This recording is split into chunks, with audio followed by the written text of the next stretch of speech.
Muy bien, vamos a dar inicio a la lectura. Dice la palabra del Señor. Ahora pues temed a Jehová y servidle con integridad y en verdad, y quitad de entre vosotros los dioses a los cuales sirvieron vuestros padres al otro lado del río y en Egipto, y servid a Jehová. Y si más os parece servir a Jehová, escogeos hoy a quien sirváis, si a los dioses a quienes sirvieron vuestros padres cuando estuvieron al otro lado del río, o a los dioses de los amorreos en cuya tierra habitáis, pero yo y mi casa serviremos a Jehová. Entonces el pueblo respondió y dijo: Nunca tal acontezca, que dejemos a Jehová para servir a otros dioses. Porque Jehová nuestro Dios es el que nos sacó a nosotros y a nuestros padres de la tierra de Egipto, de la casa de servidumbre, el que ha hecho estas grandes señales y nos ha guardado por todo el camino por donde hemos andado y en todos los pueblos por los cuales pasamos. Y Jehová arrojó de delante de nosotros a todos los pueblos y al amorreo que habitaba en la tierra. Nosotros pues también serviremos a Jehová, porque Él es nuestro Dios. Entonces Josué dijo al pueblo: No podéis servir a Jehová, porque Él es Dios santo y Dios celoso. No sufrirá vuestras rebeliones y vuestros pecados. Si dejáis a Jehová y servís a dioses ajenos, Él se volverá y os hará mal, y os consumirá después que os ha hecho bien. El pueblo entonces dijo a Josué: No, sino que a Jehová serviremos. Josué respondió al pueblo: Vosotros sois testigos contra vosotros mismos, de que habéis elegido a Jehová para servirle. Y ellos respondieron: Testigos somos. Quitad pues ahora los dioses ajenos que están entre vosotros, e inclinad vuestro corazón a Jehová, Dios de Israel. Y el pueblo respondió a Josué: A Jehová nuestro Dios serviremos y a su voz obedeceremos.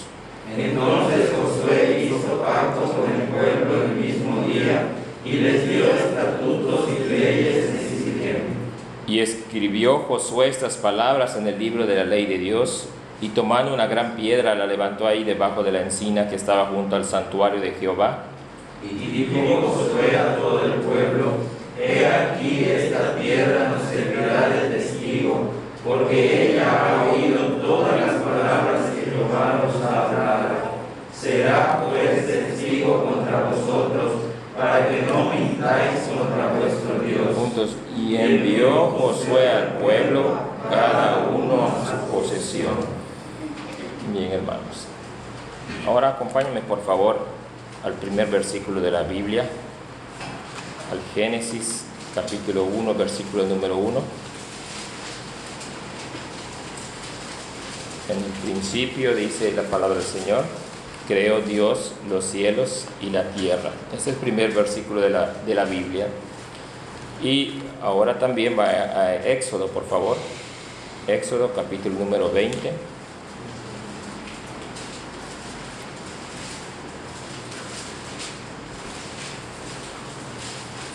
Y los tres primeros versículos del capítulo 20 del libro de Éxodo dice: Y habló Dios todas estas palabras, diciendo: Yo soy Jehová tu Dios, que te saqué de la tierra de Egipto, de casa de servidumbre.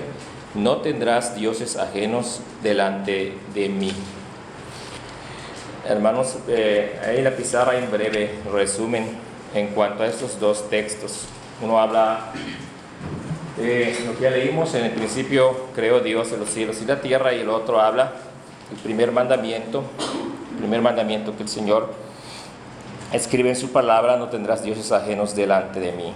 Yo soy Jehová tu Dios, que te saqué de la tierra de Egipto, de casa de servidumbre. Y ahí hay unos conceptos, hermanos, que quizá no muchos lo han escuchado, y tampoco es parte esencial, pero sí es necesario que muchas veces podamos nosotros tener cuando menos un conocimiento general de cada uno de los conceptos, porque de esa manera también podemos tener un mejor entendimiento toda vez que nosotros leamos una lectura, algunas conclusiones, algunos comentarios con respecto a la Biblia. Entonces es necesario que también podamos comprender a qué se refiere cuando hablan de un panteísmo, por ejemplo, ¿no?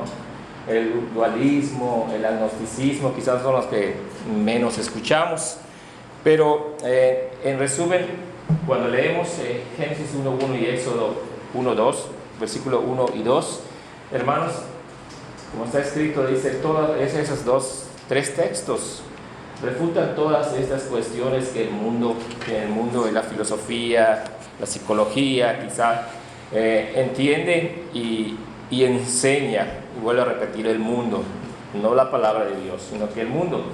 Pero la palabra de Dios, entonces, en estos textos nos enseña que la verdad es la verdad que está escrita en la Santa Biblia. Y conforme entendemos que el ateísmo es toda persona, todo concepto o toda teoría que cree que no hay la existencia de Dios. Ese es el ateísmo. En forma general, no existe Dios. En forma general, el ateísmo es eso. Y la palabra del Señor nos dice, en el principio creó Dios. O sea, ahí vemos el origen de todo. Dios, dice en Génesis 1:1, en el principio Dios. Antes que cualquier otra cosa, antes que cualquier otra creación, antes que alguna cosa pueda venir a nuestra mente, está Dios. Él es el origen y la causa de absolutamente todo. Entonces, empezar en Génesis 1:1 diciendo, creó Dios, ahí mismo nos muestra la esencia y la enseñanza de que Dios está por sobre todo. Y es lo primero que debemos nosotros saber. Dios no fue creado por absolutamente nadie, Él autoexiste, Él tiene su propia existencia, y sí, en cambio, Él creó todo cuando nosotros conocemos y lo que desconocemos. El panteísmo enseña que Dios es parte de todo, que Dios es parte de la naturaleza, que es parte de la creación. Y esta teoría está muy dada en los conceptos de mucha gente que dice, bueno, si yo voy al campo, ahí está Dios. Si yo voy y me quedo en la sombra de un árbol, ahí está Dios. Entonces el panteísmo enseña eso, que Dios es parte de la creación. Y la realidad es que Dios está completamente separado de su creación. Él está ajeno a todo. Él creó y Él está donde siempre ha estado Él. En su trono celestial, en los cielos. Sí, la Biblia enseña que la gloria de Dios llena toda la tierra, pero eso es otra cosa. El panteísmo entonces enseña de esa forma, hermanos. Hace unos años hubo una película que enseñaba mucho esa cuestión, ¿no? Y hay unas películas cristianas que podemos ver y que enseñan también la misma parte, y que nosotros, si no lo comprendemos correctamente, pues hasta nos lleva a la emoción o de sentir, no, Dios está acá, ¿no? Dios está en mi casa, Dios está en el campo, Dios está en mi trabajo, Dios está... Y eso ya no es parte de la enseñanza bíblica en ese concepto de la existencia de Dios o su presencia de Dios, y que sí, vuelvo a repetirlo, sí está Él existe, y Él existe en todas partes. Él es, para nosotros, hermanos, el concepto correcto de la existencia de Dios no está en el mero lugar donde estemos, sino en el lugar que a Él le corresponde estar, en donde siempre ha estado y siempre estará. Entonces, el texto dice, yo soy Jehová, tu Dios, no una parte de la creación, no una parte de la existencia o lo que el hombre puede ver visualmente y pensar que ahí está Dios, ¿no? El politeísmo, bueno, es una palabra compuesta, es la adoración a varios dioses. Politeísmo, ¿no? Poli son muchos y teos, dioses, aquellas personas que tienen muchos dioses, que consideran muchos dioses. Nosotros en la cultura general nos enseñan y hemos visto cómo los pueblos antiguos tenían muchos dioses. De hecho, cuando usted va a la Biblia, en el libro de los Hechos, ahí puede encontrar cómo Pablo enfrentaba a estas personas, a los griegos, porque ellos consideraban que tenían un Dios para todo, un Dios para absolutamente todo tenían los griegos. Esos son politeístas, que tienen muchos dioses. Pero la palabra del Señor nos dice, yo soy Jehová, tu Dios, en singular, tu Dios. El materialismo, la gente que piensa que entonces el origen de la materia, que fue por una explosión y todas esas cosas que científicas, simplemente la palabra del Señor nos dice, en el principio creó Dios. Como vuelvo a repetir, hermanos, como dije en su momento, Él es la causa de la existencia de todo lo que existe. Él es la razón por la cual existen y subsisten las cosas. Entonces, tan solo con pensar, en el principio creó Dios. Ahí nos enseña claramente, hermanos, que no hay tal teoría del materialismo, de todas esas cuestiones científicas que nosotros vemos en la cultura mundana. El dualismo también es usado mucho cuando la gente piensa que en el mundo hay una confrontación de dos fuerzas iguales, ¿no? El mal y el bien, que Dios y el diablo, ¿no? Como si estuviesen a la par en fuerzas. Y eso es una teoría completamente equivocada y diabólica, porque pone al diablo en la misma condición que tiene Dios. Entonces, esos textos, hermanos, el gran yo soy de la Biblia, como es el título, como se dio a conocer nuestro Padre Celestial, el yo soy es único, es singular y no hay nada igual a él. Y no hay quien se le equipare o se le compare en poder, en grandeza, en santidad. Entonces el dualismo queda rechazado y refutado por la enseñanza bíblica. El humanismo, en la Biblia no hay lugar para el hombre. Dice claramente, yo soy Jehová. Y ahí ni esos textos que leímos no aparece absolutamente el hombre. No dice nada del hombre, porque en realidad el hombre, en lo que concierne a la palabra del Señor, el hombre está en segundo término. Siempre es centrado en Dios. Es teocéntrica la Biblia. No está centrada en el hombre, ¿no? La Biblia está centrada en lo que Dios hizo para el hombre, no lo que en sí el hombre es el protagonista, por decirlo de una forma, en la palabra del Señor, ¿no? Y la evolución, pues obviamente en el texto creó Dios. No hay tal cosa como enseñan a nuestros niños y como fuimos enseñados también en su tiempo de la evolución, que el planeta evolucionó y venimos del mono y todas esas cuestiones, ¿no? Es sencillo entenderlo cuando la fe ha sido depositada en nuestro corazón y por fe entonces entendemos y vemos las realidades bíblicas. El agnosticismo en forma general, hermanos, son las personas que mientras no tengan una base o un concepto científico o algo que apruebe o que compruebe la existencia de algo, se le llama agnóstico. La diferencia entre el ateísta y el agnosticismo es el que ateo de plano no cree en Dios, no cree en Dios ni en dioses. El agnóstico, en un sentido, si se lo comprueban, podría creer. Si me comprueban la existencia, podría yo creer. Esa es la postura del agnosticismo. Entonces, en forma general, el agnóstico, mientras no haya pruebas, que bueno, nosotros tenemos la prueba mayor en la palabra del Señor, pero el agnóstico aún, él quiere pruebas irrefutables según él, para comprobar la existencia de Dios. El ecumenismo es algo que ahora, hermanos, es algo más, ya con mayor auge ahora en nuestro mundo. Actualmente ya lo que antes veíamos una separación muy clara entre el falso cristianismo, la secta más grande del mundo, el catolicismo romano, con respecto al evangelismo, respecto al cristianismo, que era muy claro la separación. Ahora ya vemos que esas distancias o esas separaciones ya se va acortando erróneamente. No es que esté bien el paganismo que enseña el catolicismo, sino que los cristianos han sido ya personas engañadas, han sido personas que han cambiado la verdad bíblica en pro de cuestiones benéficas para ellos mismos. Vemos ahora alianzas entre según pastores cristianos evangélicos con cualquier otro tipo de secta, los testigos de Jehová, los pentecostales, la gente los mormones. Entonces ellos con la finalidad de ahora, como todo es una palabra que pero muy escuchada ahora, que la globalización, que todo global, piensan que llevan ese concepto hasta la religión, hasta las cuestiones de mezclar la enseñanza de un Dios verdadero que nos ha sido revelada con todas esas herejías diabólicas que enseña el mundo y el paganismo con esas sectas. Entonces el ecumenismo, ellos proclaman que, como dice un dicho, usted creo que lo habrá escuchado mucho, dice: todos los caminos llegan a Roma. Es un dicho que se usa mucho en el mundo. El ecumenismo aplica ese mismo concepto. Todos los caminos llevan a Dios, dicen. No, esa es una total, completa herejía, no todos los caminos llevan a Dios. Hay un solo camino para llegar a Dios y es Cristo, dice la Biblia claramente. Cristo mismo lo enseñó: yo soy el camino, la verdad y la vida, enseñó a sus apóstoles.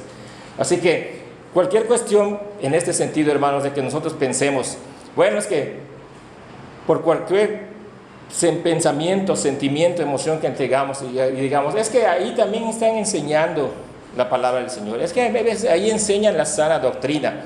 Por eso eso podría decir alguien que realmente conoce la sana doctrina. Pero los ignorantes de la sana doctrina, con cualquier cosa se van ellos engañados. Piensan porque mencionan gracia, ya es una doctrina de la gracia, ya es esas enseñanzas bíblicas correctas. Y vamos y nos congregamos con esa gente.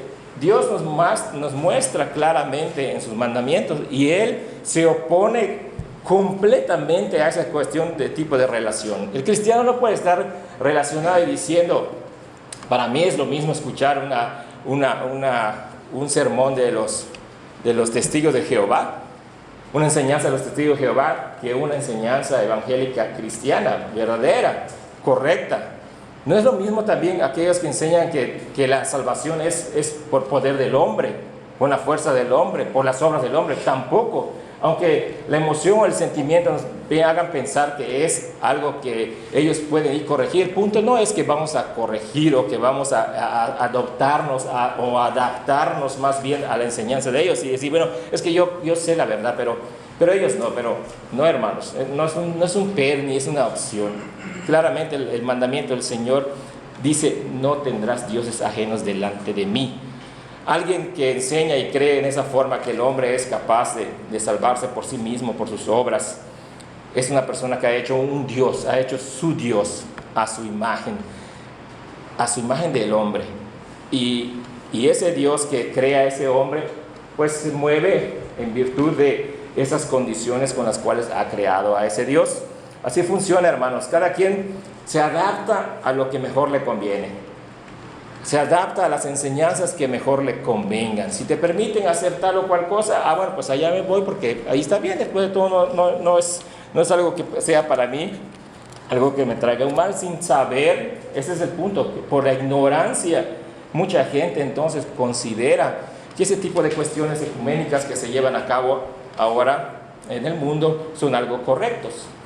Y alguien pensará en sus sentimientos, no, pero es que los evangélicos deben tratar de enseñar y empiezan a involucrar las emociones. Y la realidad, hermanos, es que es claro el mensaje y el mandamiento del Señor en cuanto a este punto, ¿no? Y también, por último, hermanos, la indiferencia del hombre. Refuta claramente la enseñanza del hombre. Todos aquellos que ahora es parte de lo que es el ateísmo. El hombre aquel que se conforma con conocer al Señor de la manera que Él piensa, con los medios que Él tiene también. Y muchos de ellos hemos escuchado nosotros en el mundo de cristianos de la cuestión de cómo adoran, ¿no? Cómo alaban, cómo ellos glorifican al Señor, dicen a su manera. Entonces son un tipo de personas que por su indiferencia o su ignorancia o su pereza de conocer la verdad en la palabra del Señor, entonces ellos optan por vivir de esa forma.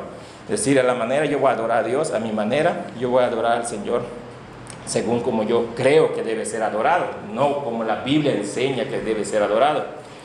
Y todo esto, hermanos, porque es importante tener una visión de todo ello, porque el mandamiento en sí del Señor, no tendrás dioses ajenos delante de mí, ese primer gran mandamiento del Señor, junto con el primer texto de Génesis 1:1, en el principio, entonces esa suma de esas dos enseñanzas, hermanos, es la base para todos los demás mandamientos, para todas las demás enseñanzas centradas en Dios, teocéntricas todas, hermanos. No hay lugar en este sentido para pensar que el Señor entonces nos da pauta o pie para que nosotros podamos primeramente ser excusados por ignorancia, por negligencia o pereza, ¿no? En segundo lugar, tampoco por el hecho mismo de que no fui instruido, no fui enseñado para entender. No, hermanos, no hay ni siquiera ni un solo versículo que nos pueda decir tal mentira, ¿no? Es más, al contrario, la Biblia nos enseña más claramente que la realidad es que Dios se manifiesta a través de su creación y se manifiesta claramente para todo hombre, para que todos queden inexcusados, como dice el apóstol Pablo. Entonces, hermanos, vamos a ver primeramente, en el libro de Éxodo capítulo 20, el versículo 3, dice: no tendrás dioses ajenos delante de mí. Vamos a desglosar un poquito el texto y vamos a entender primero: no tendrás dioses ajenos. No tendrás dioses ajenos, y los dioses con minúscula, en plural, porque el hombre tiene muchos dioses, tiene muchísimos dioses. Y primeramente, el concepto general cuando alguien empieza al cristianismo o a la enseñanza bíblica correcta, es primeramente lo que viene a su mente cuando dice dioses ajenos, son las imágenes. Las imágenes, las figuras, todos esos ídolos que el hombre crea y que el hombre mismo adora, que la Biblia misma nos enseña que tienen oídos y no oyen, tienen ojos y no ven, tienen pies y no caminan. Claramente la Biblia nos enseña que son solamente fabricación de hombres. Y el hecho mismo de que los hombres estén adorando y postrándose a esas figuras es una clara idolatría. Y una idolatría inducida o no, pero al final de cuentas es una idolatría en la cual el hombre cae, hermanos, porque precisamente por su ignorancia. Y cuando Dios dice no tendrás dioses ajenos, esa es la primera que viene a nuestra mente. Las figuras, las imágenes, los vitrales, todas esas cuestiones que vemos en la actualidad, y en la antigüedad también hubo mucho de ello.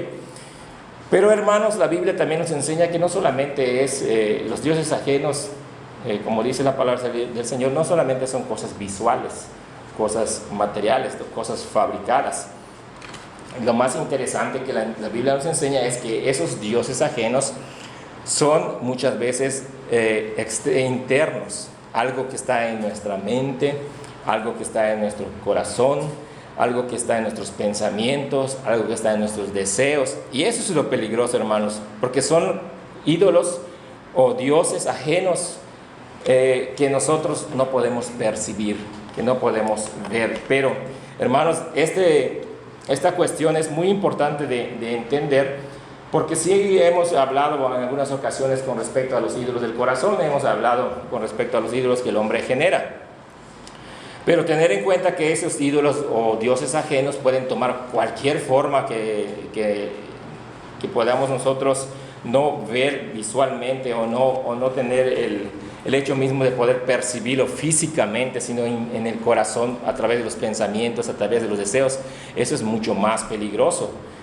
Porque podemos ver una imagen y decir, bueno, esta es una imagen, nada más una figura hecha por el hombre. ¿Qué tiene poder? Ningún tipo de poder, no puede hacer absolutamente nada. Pero ¿quién puede ver lo que estamos pensando, lo que estamos sintiendo, lo que estamos deseando?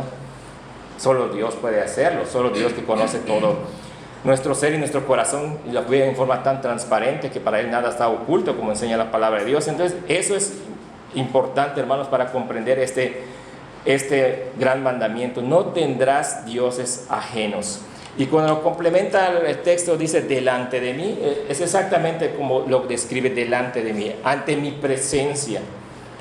Unas versiones dice en mi cara, o sea, frente de mí, enfrente mismo de mí no vas a tener dioses. Y es la misma razón, hermanos, lo que yo decía, porque como Dios conoce nuestros corazones, nuestras intenciones, nuestros pensamientos, nuestros deseos, es más, hasta antes de que nosotros lo tengamos, el Señor lo conoce. Entonces Él dice y nos manda claramente en esta prohibición: no tendrás dioses ajenos delante de mí. Ahora, la cuestión más importante es el primer paso: reconocer esos dioses ajenos. Y ese ahí empieza la lucha con el hombre, que reconozca cuáles son sus dioses, cuáles son los dioses que están ocupando en su corazón el lugar que le pertenece al Señor. Eso es lo primero y más importante y más difícil en un sentido, ¿no? Porque el hombre tiene que pelear con su yo, porque como vamos a ver un poco más adelante, el mismo yo, por decirlo así, del hombre, el ego, su vanidad, es precisamente uno de esos dioses ajenos. Entonces, eso es lo primero, reconocerlo. Lo segundo, pues es pedir perdón al Señor. Reconocerlo, pedir perdón al Señor, clamar al Señor por misericordia y perdón. Y como dice más adelante en la lectura que leímos en Josué, capítulo 24, dice: decídanse hoy. ¿A quién van a servir? ¿A los dioses o a Jehová? Pero eso vamos a llegar un poquito más adelante a esa conclusión. Entonces, lo primero es que nosotros entendamos que Que los dioses ajenos, hermanos, para nosotros pueden tomar cualquier forma. Puede ser una relación, aunque usted no lo pueda entender quizá en este momento, una relación con alguna persona puede ser tu Dios. Una persona misma puede ser tu Dios. Tus deseos pueden ser tu Dios ajeno, ¿no? Tu vanidad, tu misma profesión, tu trabajo, tu familia, tu esposa, tus hijos, tu esposo. Podemos, sin darnos cuenta, fabricar y hacer dioses de ellos. Y es que en sí, hermanos, todas estas cuestiones que les menciono no son malas en sí mismas. No son malas en sí mismos, hermanos, sino que el punto está en que entender lo que nuestro Señor Jesucristo enseñó durante su ministerio terrenal, cuando dijo: el que ama más a padre, a madre y hermanos que a mí no es digno de ser mi seguidor. El que aborrece, dice la palabra del Señor, y hemos tenido estudios acerca de ello, y claramente entendemos que quiere decir el que ame más a ellos que a mí. Eso es lo que significa. No es que vamos a odiar a todos nuestros familiares, ¿no? No es ese el sentido ni la enseñanza de la Biblia, sino que Dios está en primer lugar. El amor debe ser siempre para Dios primeramente, y después van a ser para estas personas. Entonces, cuando entendemos estas enseñanzas, nos vamos a ir nosotros quitando esos dioses ajenos de la mente. Y a veces, hermanos, llega también con cuestiones tan vívidas para nosotros, como es el mismo deseo de ganar, el deseo de ser personas triunfadoras en este mundo, el deseo de ser personas que agraden, le caigan bien a las demás personas. Todas esas cuestiones se van siendo ídolos en nuestros corazones, hermanos, porque eso se va apropiando de nuestro pensamiento, eso se va apropiando de nuestros deseos. Quiero que y vean cómo se ha potencializado aún más en estos tiempos con los teléfonos. Todas esas aplicaciones que nada más demuestran y ensalzan la vanidad del hombre. Cómo se ha potencializado este punto de ver que los hombres ahora, desde niños, no ya los jóvenes, desde niños ya tienen ese deseo, ya tienen esos dioses en sus corazones. Ellos mismos son sus dioses. Los niños de 5, 6, 7 años tomándose fotos, mandando fotos allá para que vea el resto de la gente, de lo que come, que dónde está, que con quién está, que todas esas cuestiones es solamente fabricación de dioses, porque eso es lo que ocupa su corazón, es lo que ocupa su mente, es lo que ocupa su deseo. No el Señor, no Dios, no la presencia de Dios, no su palabra, no sus mandamientos, sino Él mismo, el hombre mismo. Entonces podemos ver claramente y a entender un poco más cuando Dios entonces tajantemente dice: no tendrás dioses ajenos delante de mí, no tendrás dioses ajenos. Y ese tipo de dioses, hermanos, de dioses que nosotros fabricamos, esos son los dioses que precisamente el Señor nos está diciendo que no estén en su presencia. Y muchas veces, hermanos, vamos a hablar antes de pasar al texto de 1 Corintios. Muchas veces cuando nosotros leemos en la Biblia y dice que Dios, nos marca los textos, Dios es celoso. Pero como no tenemos un concepto correcto de lo que es celoso para Dios, sino que el concepto es mundano que nosotros tenemos de por qué somos celosos, entonces entendemos erróneamente por qué dice la palabra del Señor que Dios es celoso, como si fuese, para algunos que no lo conocen, no fuese un atributo. Y el ser celoso de Dios es uno de sus atributos, y todos los atributos del Señor son perfectos y santos. Entonces, ¿qué es celoso? En una forma general, ¿por qué Dios es celoso? ¿O de qué manera podemos tomar el celo de Dios? El celo de Dios, hermanos, es el deseo de proteger una relación de amor que tiene para con sus hijos. Ese es el celo de Dios en forma general. El deseo de proteger una relación de amor que tiene para con sus hijos. Ese es el celo del Señor. Para que usted pueda comprender, no el celo como humanamente lo conocemos, ¿verdad? No los celos que llevan a los homicidios, a los pleitos, a las demás, las contiendas, toda esa clase de pecados, ¿no? Entonces, aquí hay un punto bien importante, hermanos, porque tan sencillo que nosotros podemos entender. ¿Y por qué Dios es celoso?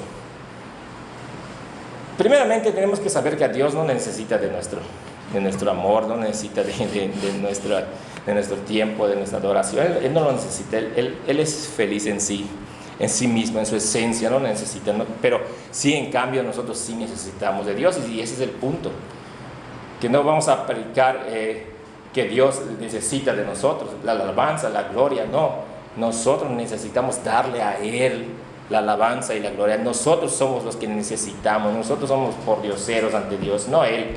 Él no necesita absolutamente nada, hermanos.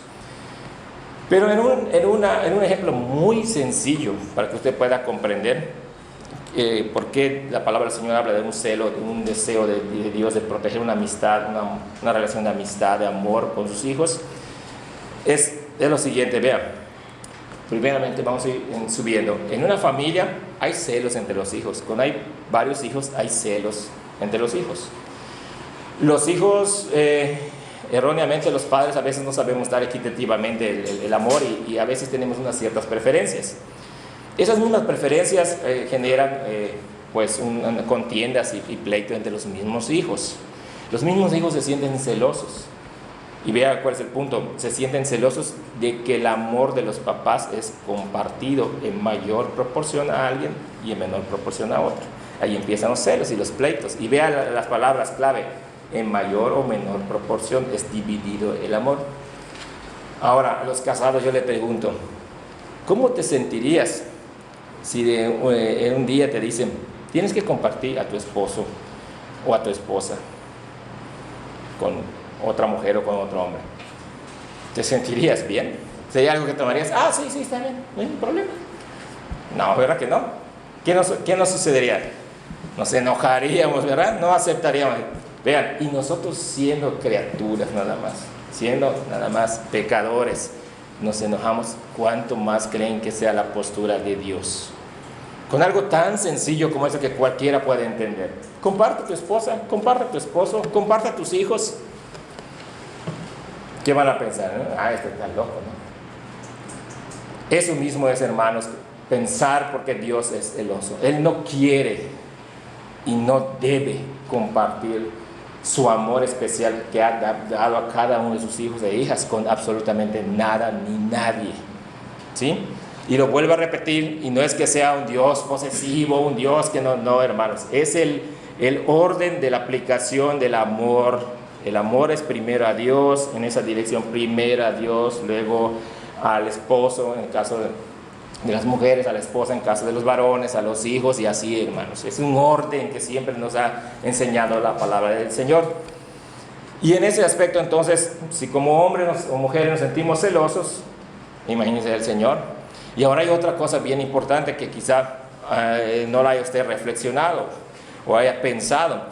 El amor de Dios, como es infinito, y el amor de Dios es para cada uno de sus hijos y sus hijas, no existe tal cuestión de que podamos nosotros como hijos de Dios pensar que Dios ama más a tal o ama más o menos a fulano o a sotano. El amor de Dios, hermanos, es importante que entendamos que todo el amor que recibimos de parte de Dios como hijos e hijas es único y especial. Y no es que Dios divida su amor infinito en partecitas en todos. No, hermanos, eso sería una locura. Dios no es divisible. Él es único, Él no tiene división. Entonces, ese amor que tiene por su hijo, aquí en México tiene el mismo amor por su hija o hijo en otra parte. En todos, hermanos, todos y cada uno de sus hijos reciben ese mismo tamaño de amor del Señor. Y también en ese sentido el amor de Dios no es vacilante ni cambiante. No es que hoy te ame más y mañana menos porque pecaste o hiciste tal cosa. No, es el mismo amor, el mismo tamaño de amor, por llamarlo de una forma así para tener un concepto más entendible. Pero la realidad es que así es, hermanos, el amor de Dios para con sus hijos. Entonces, en ese aspecto, por eso Dios es celoso, no admite, Él no acepta que haya algo más en el corazón del hombre, ¿no? En Proverbios capítulo número 23, ahí dice, dame todo tu corazón, hijo mío. Dame todo tu corazón, no una partecita, no una porción que has dividido con tu familia, con tu trabajo, con tus proyectos, no, sino que todo tu corazón es mío. No hay entonces para lugar como para que digamos, voy a tener allá algo, un rinconcito de mi corazón, como coloquialmente decimos, ¿no? Algo allá a mi familia, a mi pareja, a mis hijos. No, hermanos. Sí van a estar en tu corazón, pero en un orden correcto, en un orden adecuado, como nos enseña el Señor, ¿no? Entonces, en ese aspecto, ya podemos comprendiendo lo que dice el Éxodo 23, no tendrás dioses ajenos delante de mí, porque Dios es celoso. Y vamos a ver un texto, hermanos. Acompáñame por favor en 1 Corintios capítulo número 6. 1 Corintios capítulo número 6, el versículo número 12.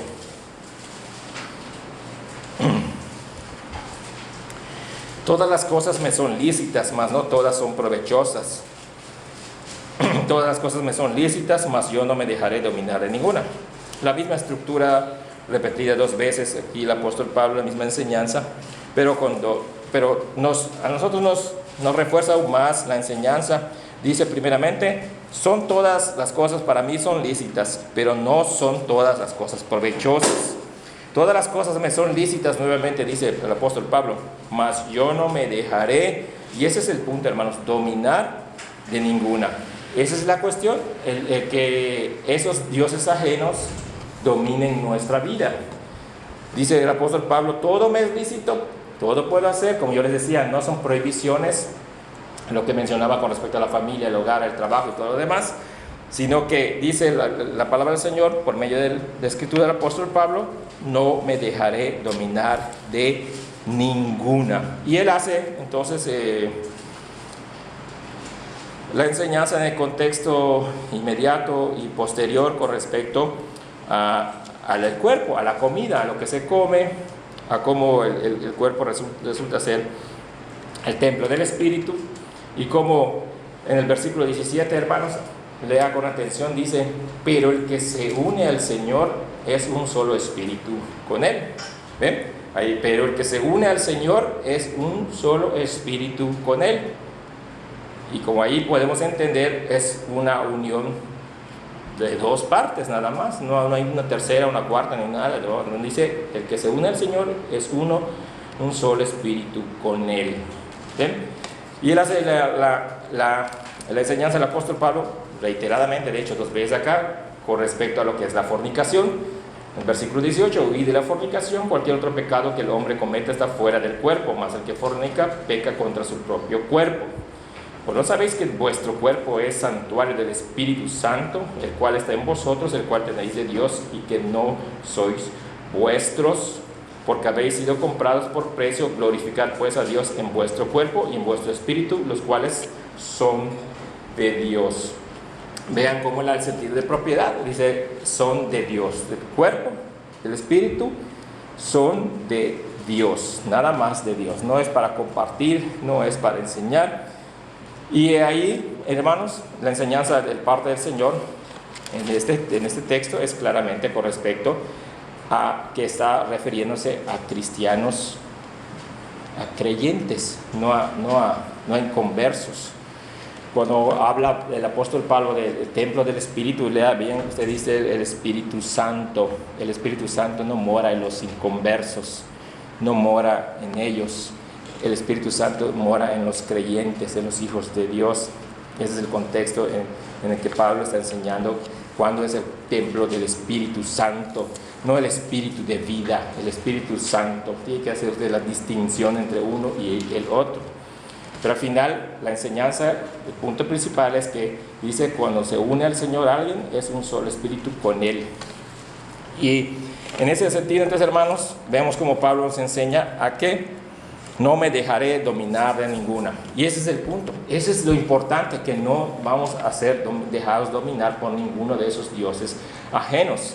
Porque nosotros esos dioses ajenos, nosotros mismos los fabricamos y los hacemos a nuestra imagen y a nuestra conveniencia.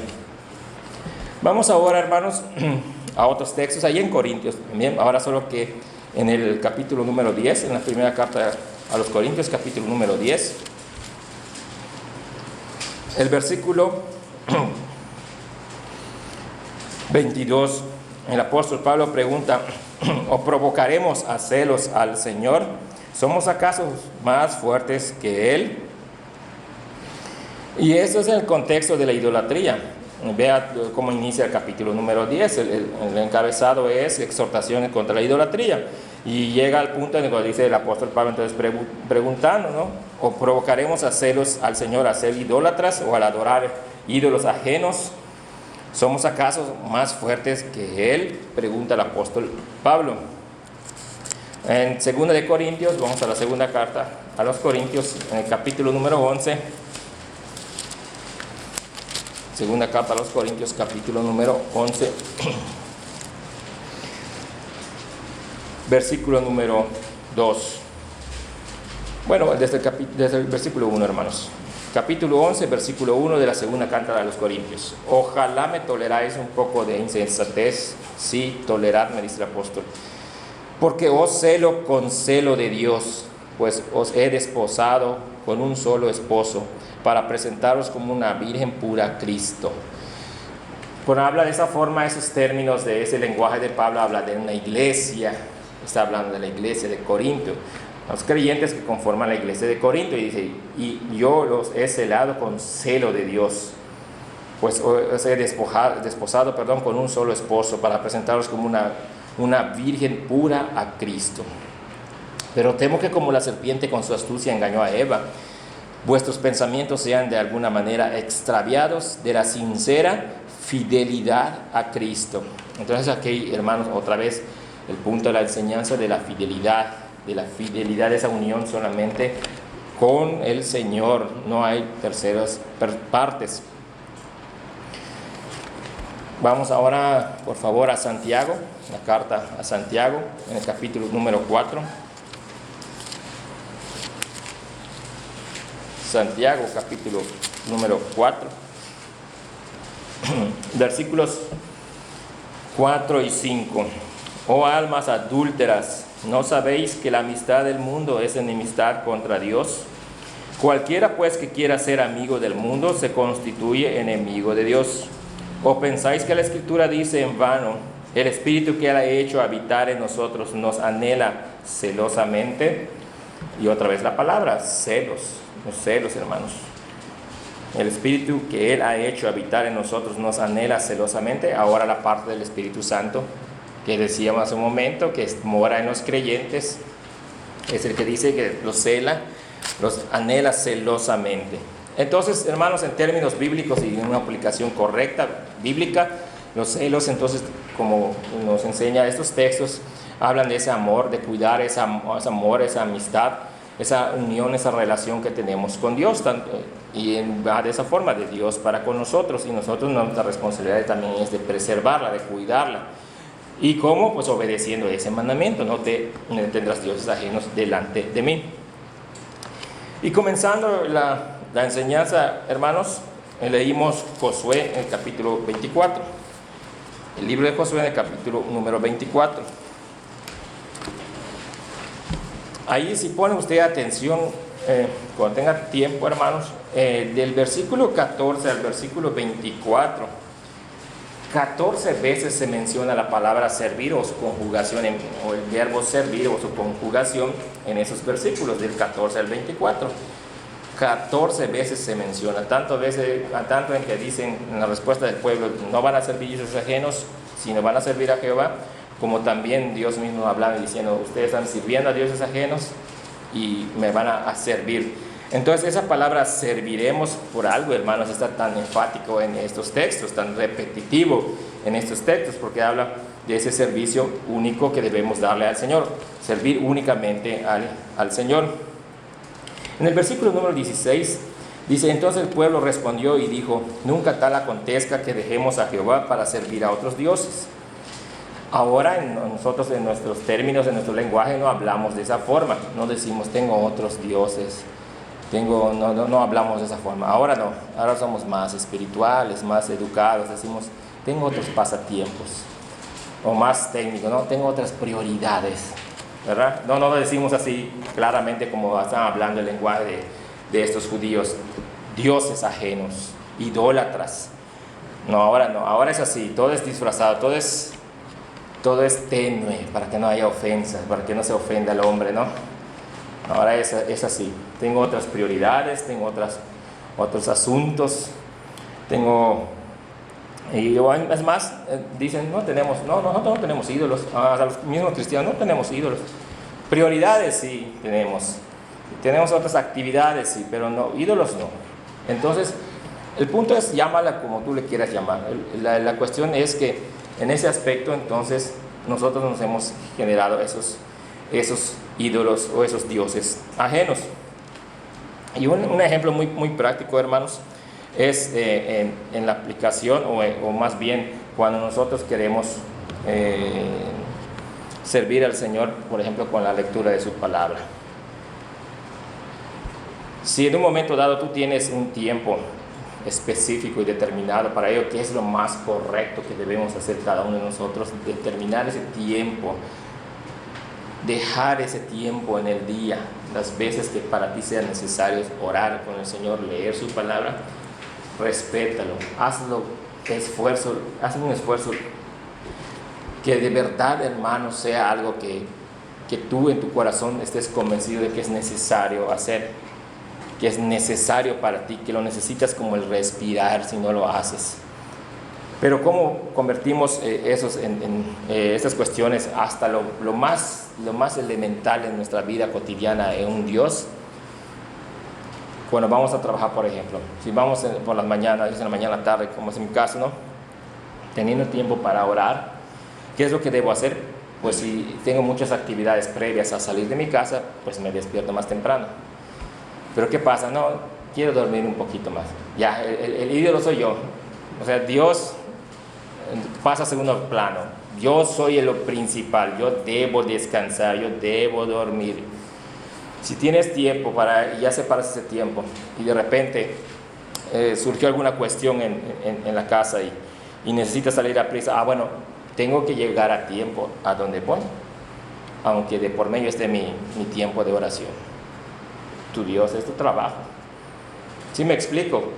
Esos ejemplos tan sencillos y tan cotidianos que repetitivamente durante el largo del día hacemos, eso nos da la pauta para decir quiénes son nuestros dioses.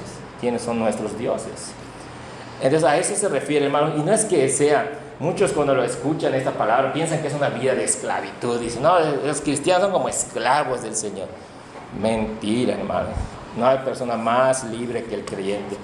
Haciendo esto, lo que yo digo de tu oración, de tu lectura, vas a estar mucho más tranquilo, vas a estar mucho más libre de ansiedades, de afanes, de temores. Vas a tener tu día mucho mejor, vas a vivirlo porque sabes que tú has puesto ese día en las manos de tu Señor, de Dios, de tu Creador, de tu Padre, y que sabes que Él no te va a hacer o no va a ocurrir nada en tu vida que Él no haya determinado que así va a pasar. ¿Cómo vive ahora el hombre sin Dios? Pues así viven, hermanos, enojados, afanados con las tareas, con el trabajo, con las actividades propias del hogar, con la limpieza, con todo eso.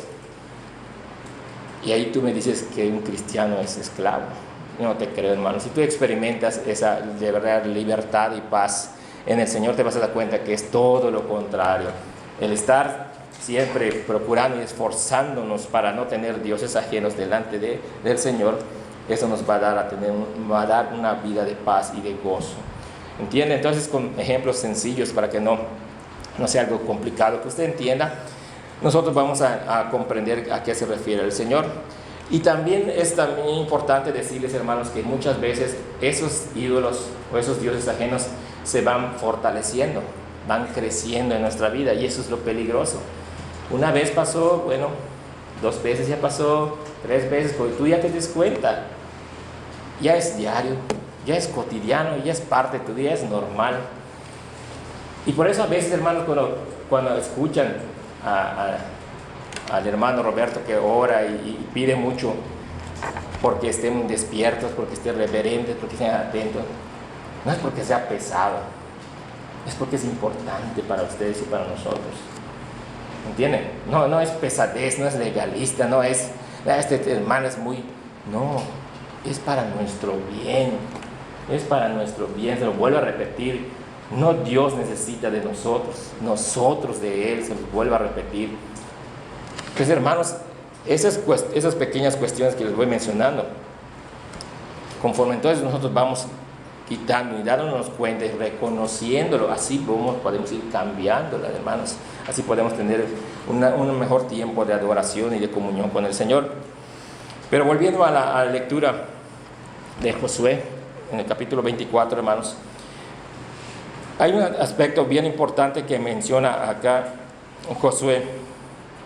En la lectura vemos desde el versículo 16 leímos, versículo 17, porque Jehová nuestro Dios es el que nos sacó a nosotros y a nuestros padres de la tierra de Egipto, de la casa de servidumbre. Y esa es una misma analogía que se repite a lo largo del Antiguo Testamento. Y es una analogía clara también de la vida del creyente, de la esclavitud de Egipto donde vivía el pueblo de Israel, de la esclavitud del pecado donde vivíamos nosotros, ya ahora en términos ya personales. Y es lo mismo que enseña tanto el Antiguo Testamento como el Nuevo Testamento, solo que ya el Nuevo Testamento es más claro, dice, tú es pecado, como dice el apóstol Pablo en la carta de los Romanos.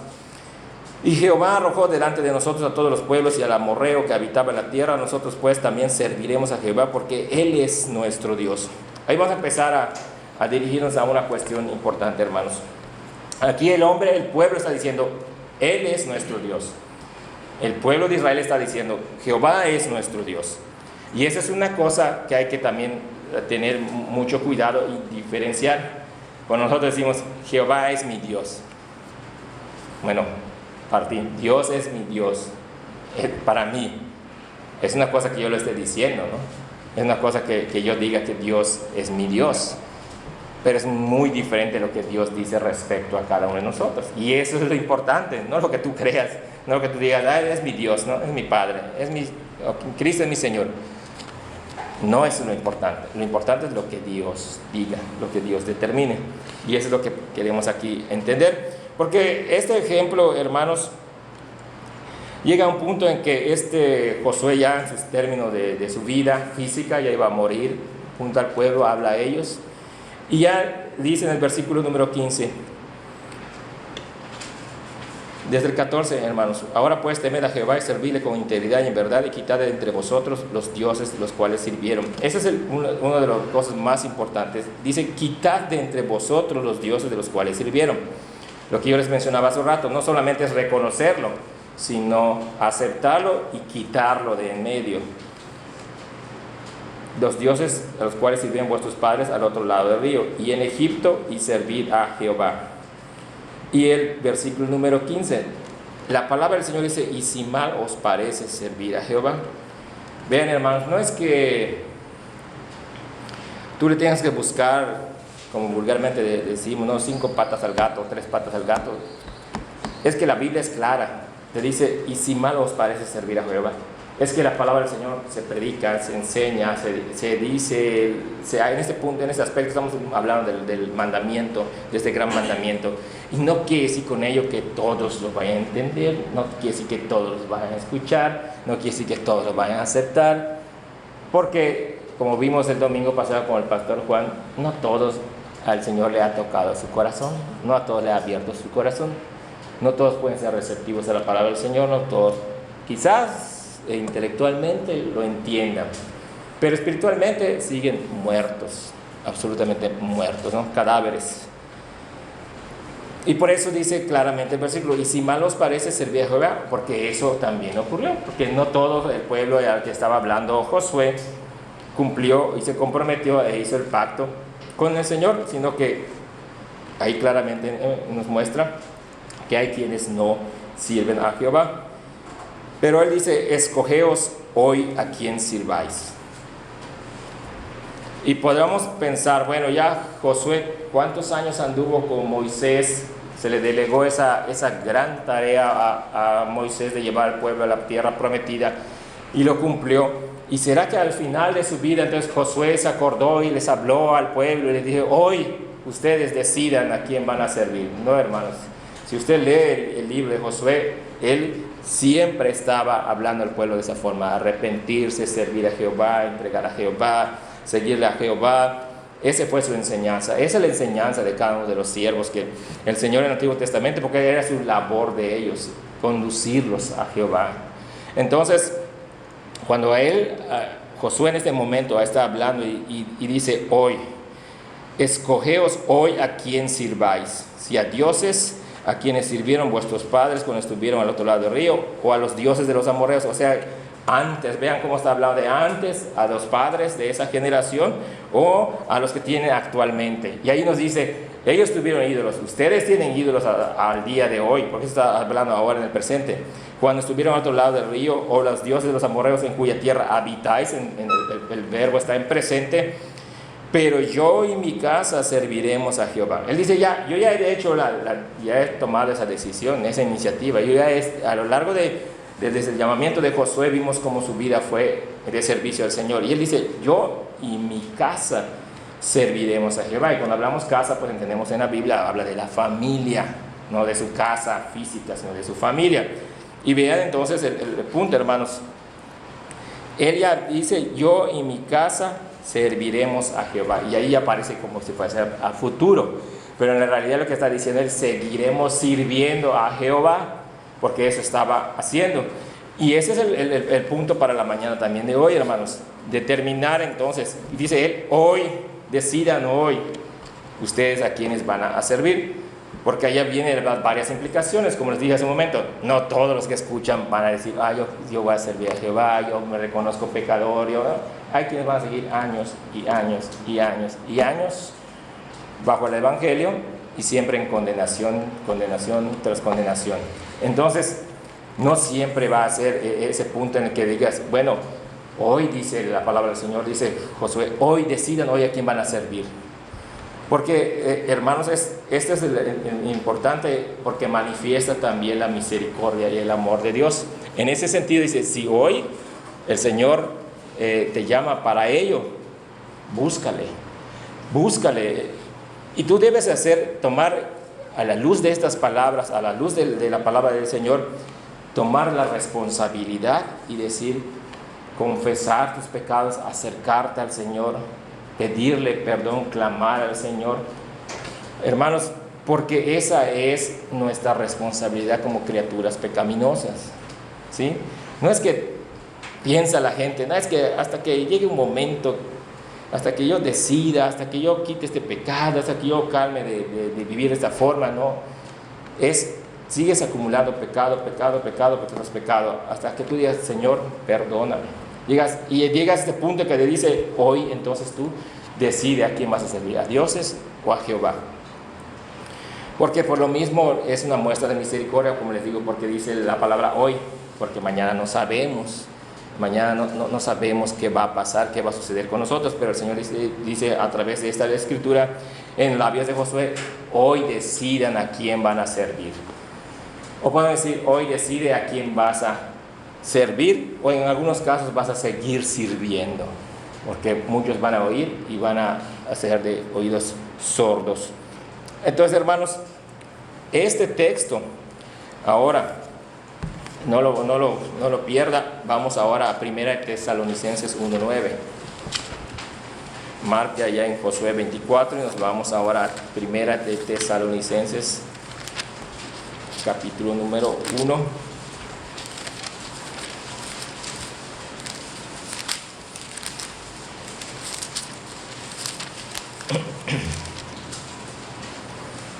Versículo número 9.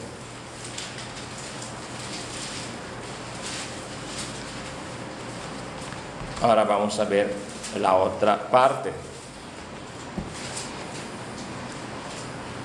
Acá es el testimonio del apóstol Pablo con respecto a la vida a la vida de la iglesia, a la vida de los creyentes en Tesalónica.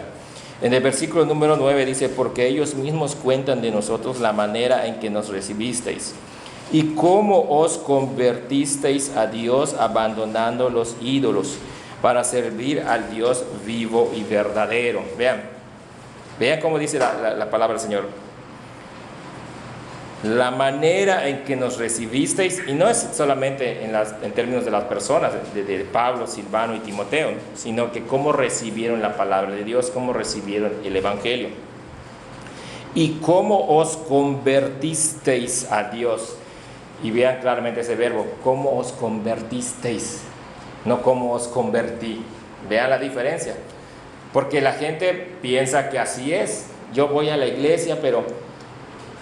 Y yo quiero mencionar esto, hermanos, porque quiero que lo tomen con mucho cuidado, porque pueden decir, no, es que la semana pasada nos enseñaron que Dios es quien toma la iniciativa y es Dios quien hace la obra, y eso es verdad.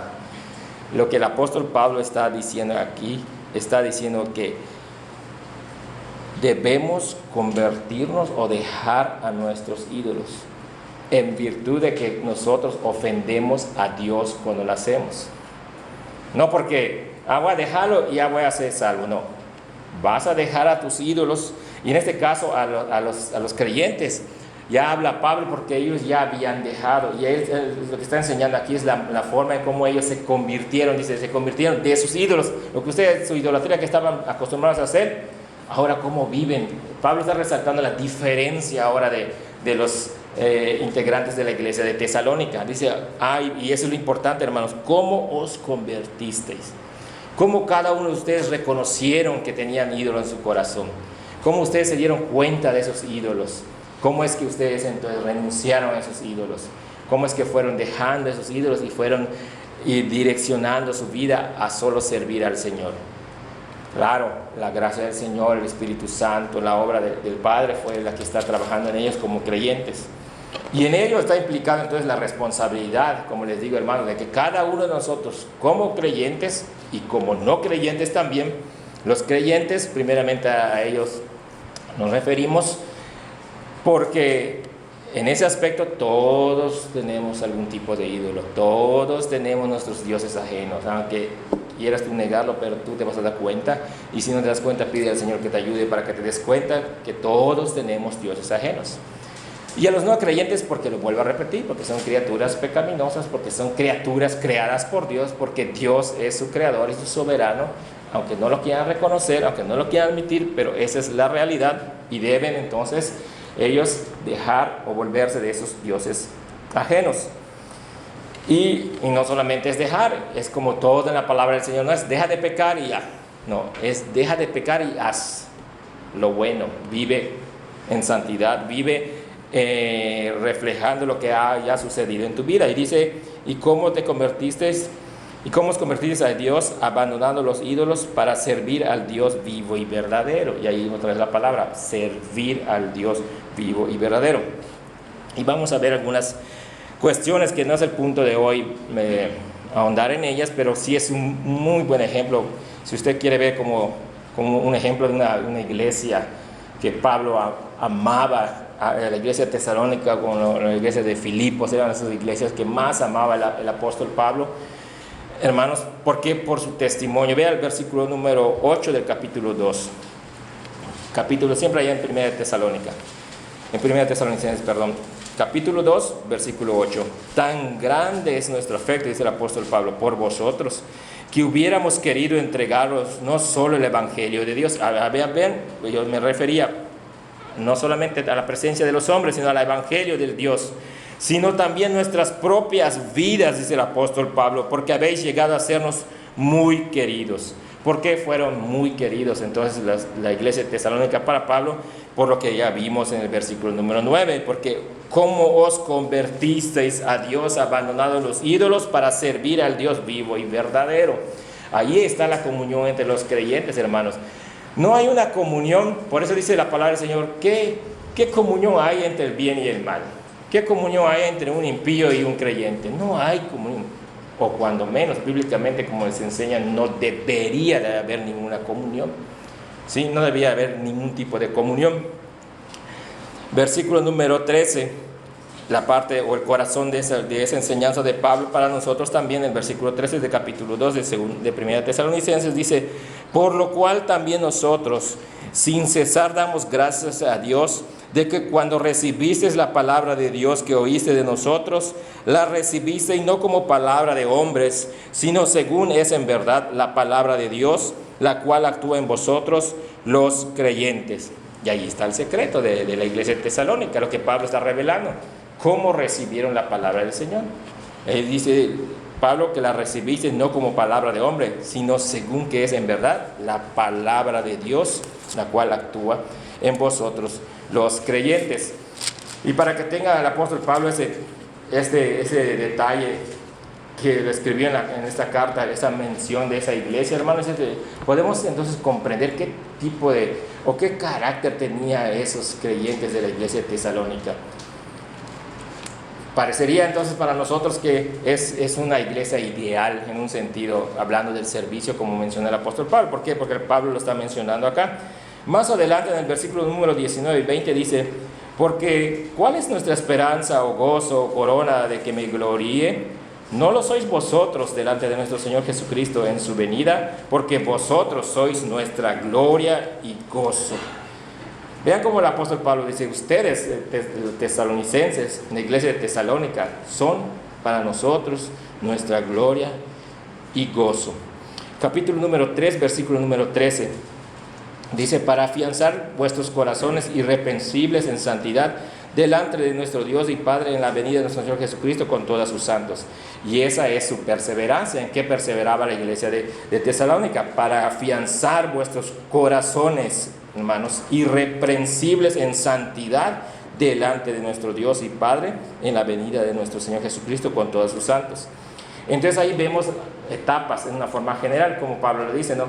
Vivían en idolatría, se convirtieron de los ídolos y se convirtieron al Señor, a servir al Señor. Ahora se convirtieron, y no solamente se convirtieron, sino que ahora cómo viven esa iglesia, vive, entonces como dice Pablo, él vive de una forma irreprensible. ¿Y cómo perseveran? Como dice en el versículo número 13, afianzando en vuestros corazones por medio de la santidad, perseverando en su santidad. Entonces, en términos generales, estos textos que acabamos de leer nos enseñan entonces cómo procedió una iglesia, cómo gente que estaba en esa iglesia cambió su vida, cambió al dejar ídolos ajenos y servir al Señor, y cómo el Señor también los fortalece y los guía y los preserva para seguir en esos caminos. ¿Ven? Entonces, hermanos, ese es el ideal de la iglesia. Así debe de proceder las iglesias. Y entonces, es la pregunta tomando ahora la lectura de Josué 24, ¿a quién vas a servir? ¿A dioses ajenos o vas a servir a Jehová? Es la pregunta para cada uno de nosotros, ¿a quién vamos a servir? Y hermanos, no sé si usted también ha escuchado unas anécdotas.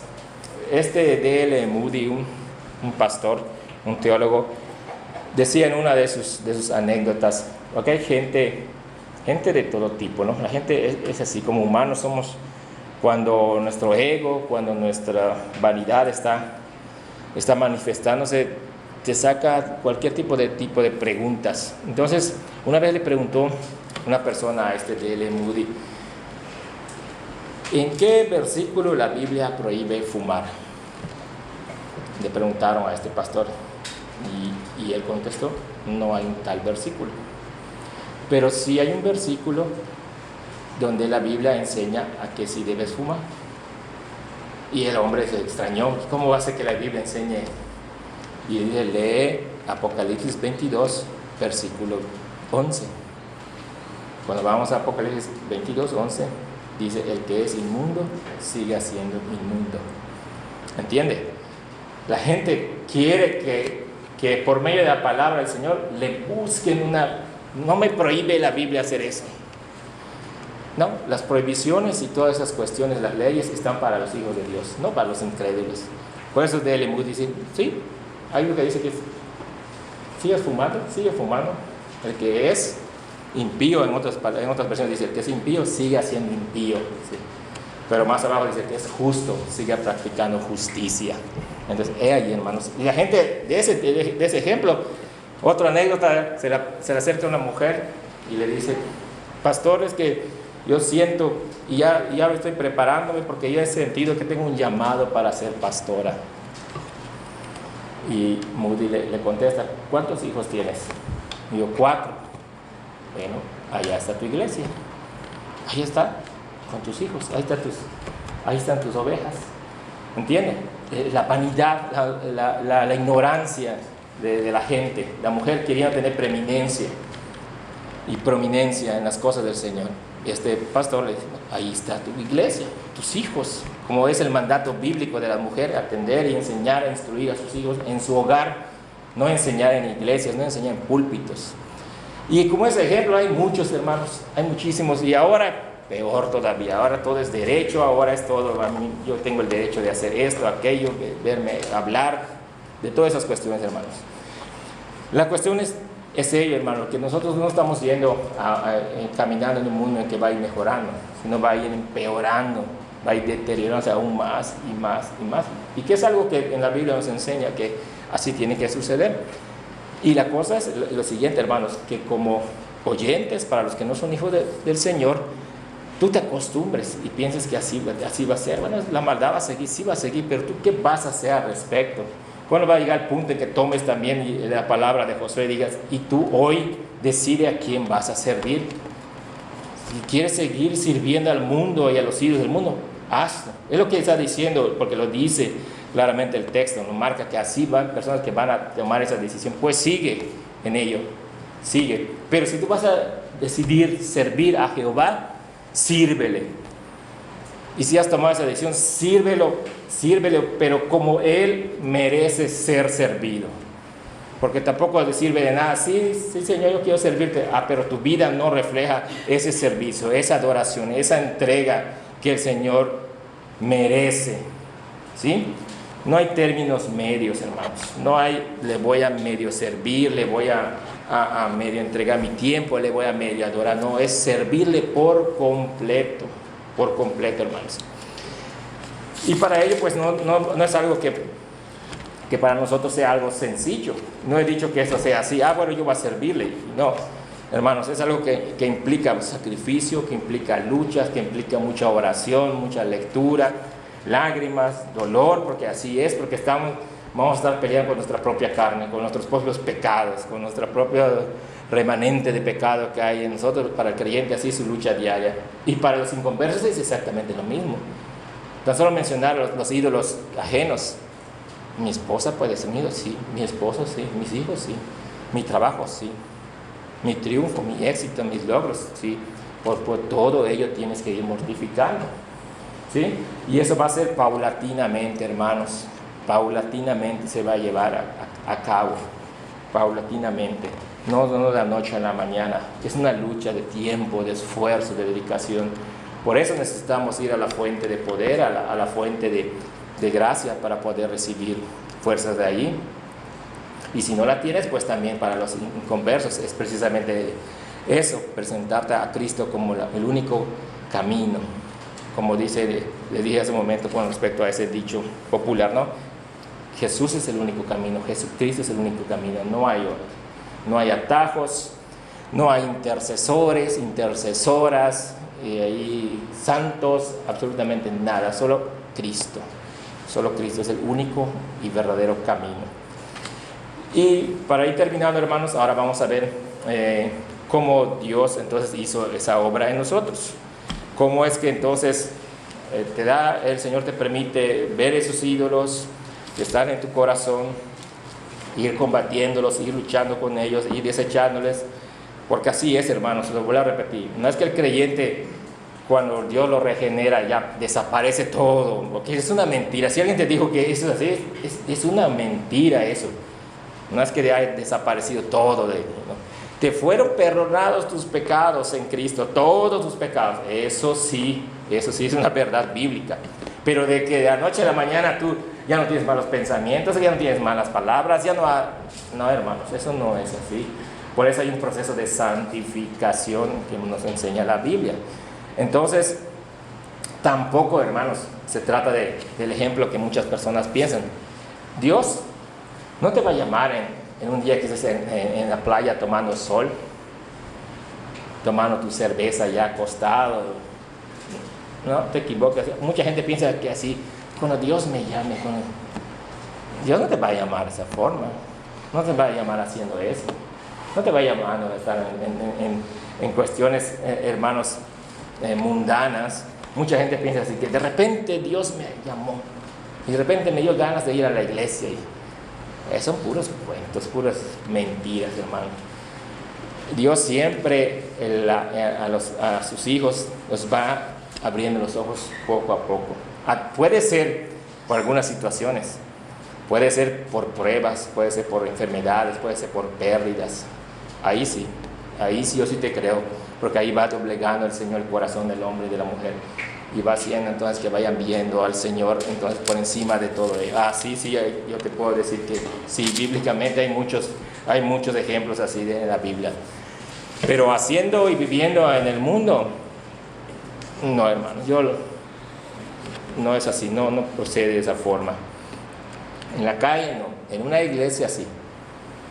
Y que hay testimonio de personas que se han convertido en iglesias falsas, también es cierto. El Señor en todos lados tiene hijos, y en todos esos hijos que tiene en todos lados los va a llamar en algún momento. Los va a llevar y los va a llamar y los va a llevar al camino verdadero que es Cristo, ¿sí? Entonces, hermanos, vamos por favor ya para terminar a Hebreos, la carta a los Hebreos, en el capítulo número 8, el versículo número 10. ¿Se acuerda que en la lectura del Josué 24 habla de un pacto que se hizo y que dejaron una roca debajo de la encina como señal? Ahora en el Nuevo Testamento el autor de Hebreo nos habla en ese capítulo 8, versículo 10, de ese nuevo pacto. En el punto en el tiempo en que vimos los pactos, ¿se acuerda usted, no? El antiguo pacto y el nuevo pacto. Este nuevo pacto dice en el versículo 10, porque este es el pacto que haré con la casa de Israel después de aquellos días, dice el Señor. Pondré mis leyes en la mente de ellos y las inscribiré sobre su corazón. Pondré mis leyes, lo que habíamos visto en el Éxodo capítulo número 20, también en el libro de Deuteronomio están los 10 mandamientos, si usted quiere leerlos allá. Pero vea que dice, pondré mis leyes en la mente de ellos y las inscribiré sobre su corazón. En términos teológicos, en términos de estudio, hermanos, eso se llama regeneración. Lo que está diciendo el autor está diciendo, pondré mis leyes en la mente de ellos y las inscribiré sobre su corazón. Esa es la regeneración, y es lo que va a ocurrir, lo que ocurre en el creyente cuando va a ser ahora llamado por el Señor y perdonado. Y abajo dice, y las inscribiré sobre su corazón. Pero abajo dice, y seré a ellos por Dios. Esa parte de y seré a ellos por Dios nos indica, hermanos, o habla en términos de teología, de la justificación, del perdón, de la adopción. Habla esos términos, y seré a ellos por Dios. Ahora, ese es el punto que yo quería mencionar, hermanos. Ahora Dios dice en el nuevo pacto, ya no el hombre está hablando, ya no es el hombre que dice, sí serviremos a Jehová, sí serviremos a Jehová. No, ahora es Dios quien ha hablado en el nuevo pacto, en el pacto de gracia, y dice, yo pondré mis leyes en la mente de ellos y les inscribiré sobre su corazón, los regeneraré, los haré o los convertiré para ser aptos para recibir mi ley y obedecerla. Ahora ellos sí van a cambiar, van a vivir bajo mis leyes, bajo mis estatutos, porque yo haré esa obra en su corazón. Yo cambiaré su corazón y grabaré en él mis leyes y mis mandamientos. Y no solamente eso, porque hemos visto también en estudios anteriores, no solamente el querer, sino el hacer. Y va a hacer que nosotros podamos vivir en esa santidad que nos enseña también la palabra del Señor, una santidad progresiva, porque dice, y ese es el texto clave, hermanos, para esta mañana, y seré a ellos por Dios. Ahora es Dios quien está hablando, dice, yo voy a ser el Dios de ellos. No necesito que el hombre me diga, sí, tú eres mi Dios, yo te voy a servir. No, el Señor, el nuevo pacto, el pacto de gracia, Él es quien dice, yo seré tu Dios. Ya no tú me vas a elegir, no, yo te elegí. Yo hago la elección, yo te capacito, yo te doy la fuerza, yo te voy a guardar, yo te voy a cuidar, yo te voy a guiar hasta lograr mi propósito en tu vida, que va a ser estar en la gloria en mi presencia. Y cuando Dios entonces en hebreo lo dice claramente, hermanos, ya entonces hacemos a un lado todas las cuestiones del hombre que diga, yo sí voy a servir a Jehová, yo quiero servir a Jehová, yo quiero adorar al Señor. Ahí va a quedar a un lado, porque ahora estamos en la vigencia de un nuevo pacto de gracia. En un pacto en el que el hombre, como vimos acá, no tiene absolutamente nada que ver. Él no hay parte del humanismo, no hay nada de estas cuestiones que claramente la Biblia enseña y refuta como prohibidas para el hombre, sino que ese hombre nuevo, con un corazón nuevo, con unas leyes nuevas, va a tener la fuerza por medio de la obra del Espíritu Santo para obedecerlo, para santificar su vida, para prepararse en este mundo para un mundo de santidad perfecta en la eternidad con el Señor. Y eso Él lo va a hacer, Él lo prometió y Él lo va a lograr. Así que el creyente que ha recibido una nueva vida en Cristo, un nuevo corazón, no debe tener ninguna duda en su corazón, no debe tener ninguna sola sombra de duda de que es hijo o hija de Dios, porque el Señor está haciendo la obra en su vida. Ahora, para eso, hermanos, estamos viendo estos elementos, que es el Señor, es quien Dios toma la iniciativa, hace la obra, Él tiene el poder, tiene la potestad, tiene todo para hacerlo y para llevarlo a cabo. El hombre nomás es recipiente de todo ello, Él nomás recibe, es lo que hace el hombre. Pero también, en la parte, hermanos, que dice acá, ahora, y seré a ellos por Dios, y ahora viene la otra parte. Y ellos me serán a mí por pueblo. La adopción. Ahora somos hijos de Dios. La adopción, hermanos. Y ellos me serán a mí por pueblo. Y entonces ya viene la implicación con respecto a la responsabilidad del hombre. Dios va a quitar entonces de por medio todos los obstáculos para que podamos nosotros servirle. Y el obstáculo principal para servir y adorar a Dios es el pecado que hay en nosotros, el pecado no perdonado, el pecado no confesado. Ese es el principal obstáculo que tiene el hombre impío, el hombre del mundo, es el principal obstáculo. Por eso jamás va a poder acercarse al Señor. Llore, grite, se ponga de rodillas, haga lo que quiera hacer. Si no el Señor hace la obra en su corazón, el hombre jamás puede hacer ello. No puede acercarse al Señor si no es traído por el Señor mismo, ¿entienden? Entonces, una implicación, la principal, y esas dos implicaciones provienen de la iniciativa de Dios. Yo seré su Dios y ustedes serán mi pueblo. ¿Ven? Entonces la diferencia, yo seré su Dios y ustedes me serán mi pueblo. No el pueblo judío está gritando, sí, te serviremos, sí, será mi Dios. No, Dios está diciendo, ustedes serán mi pueblo. He ahí la gran diferencia de un gran mandamiento del Señor. Ahí no está preguntando, ¿quieres ser mi pueblo? ¿Quieres ser mi hijo? No, el Señor dice, ustedes serán mi pueblo y ustedes tendrán que obedecerme y ustedes tendrán que caminar bajo mis estatutos, bajo mis mandamientos. Y cuando ustedes no lo hagan, entonces yo los llamaré, los reprenderé, los disciplinaré y haré todo lo que tenga necesario por hacer para que ustedes sigan. Y esa es la seguridad que tiene un creyente, que nunca se va a perder. Nunca va a perder algo que obtuvo de parte de Dios. Si de parte de Dios recibiste la salvación, jamás vas a perder esa salvación. Que sí vas a caer, pero el Señor te va a levantar. Que sí vas a pecar, pero el Señor te va a perdonar. ¿Sí me explico? Entonces, hermanos, esa implicación ya es una gran diferencia. Hablar en el Antiguo Testamento, escuchar el Nuevo Testamento y leer el Antiguo Testamento versus el Nuevo Testamento.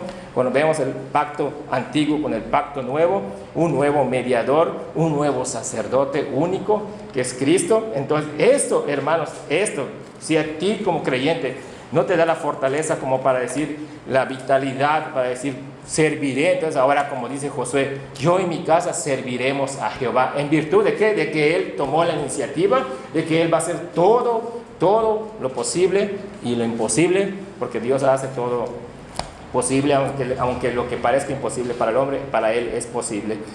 Entonces, hermanos, si este Dios de la Biblia se está revelando, está diciendo lo mejor de mí, todo lo que yo soy como Dios nos está diciendo a nosotros, te lo doy a ti como mi hijo. ¿Qué te puede hacer fracasar? ¿Qué te puede hacer caer? ¿Qué te puede hacer desviarte? El pecado, hermanos. El pecado que todavía hay en nosotros, ese pecado remanente. Entonces, parte de su mandamiento de Él, de los mandamientos que nos dice en Éxodo 20, no tengas dioses ajenos delante de mí. para que mi obra siga trabajando en ti, para que mi poder siga trabajando en ti, para que mi gracia siga trabajando en ti, no tengas dioses ajenos delante de mí. Hermanos, ojalá entonces la palabra del Señor nos haga recapacitar y pensar cuántos ídolos tenemos en nuestro corazón.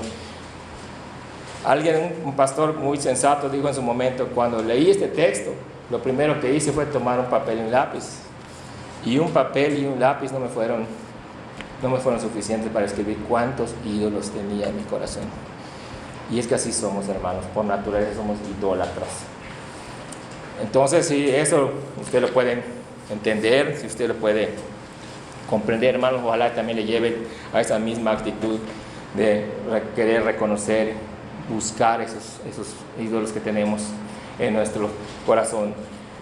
Todo lo que entonces el Señor es, todo en su perfección y atributos, en su ser, y eso es lo grandioso, hermanos, lo hermoso de nuestro Padre, que todo lo que Él es sin reserva, sin dejar, así no como nosotros, porque nosotros dicen, amamos en entrega, nos entregamos totalmente. Nosotros no hacemos eso, hermanos. No hacemos eso, ni hasta en una situación claramente se ha demostrado, en una situación de peligro, hasta los esposos dejan a sus esposas o las esposas de sus esposos. No hay en el hombre ese amor que puedes encontrar en el Señor. No hay en el hombre, hermano, ni en la mujer ese amor que solamente en el Señor puedes encontrar.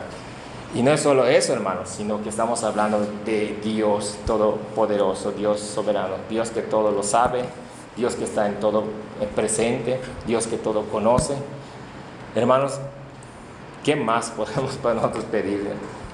¿Vale la pena alguno de los dioses que tenemos en nuestros corazones cambiarlo por este Dios? ¿Vale la pena, te pregunto, ese Dios que tienes en tu corazón? Cambiarlo por este único, particular, singular Dios que tenemos a nuestra disposición. Y ese es el punto. Él está disponible para nosotros, hermanos. Él está disponible. El apóstol Pablo enseñó muchas veces, hermanos, que nosotros debemos buscarle. Y decía en uno de sus textos, porque Él no está lejos de nosotros, dice el apóstol Pablo. Búscale porque Él ciertamente no está lejos de nosotros, dice el apóstol. Como animando, hermanos, a aquellos que no lo han encontrado, que no han dicho en su corazón, como dijo Josué, decide a quién vas a servir. Si ya quieres servir al Señor, hermanos, ya te hemos dicho cuál es el camino, el único camino. Jesús es el único camino, hermanos. Así que, ¿quieres apropiarte de este Señor?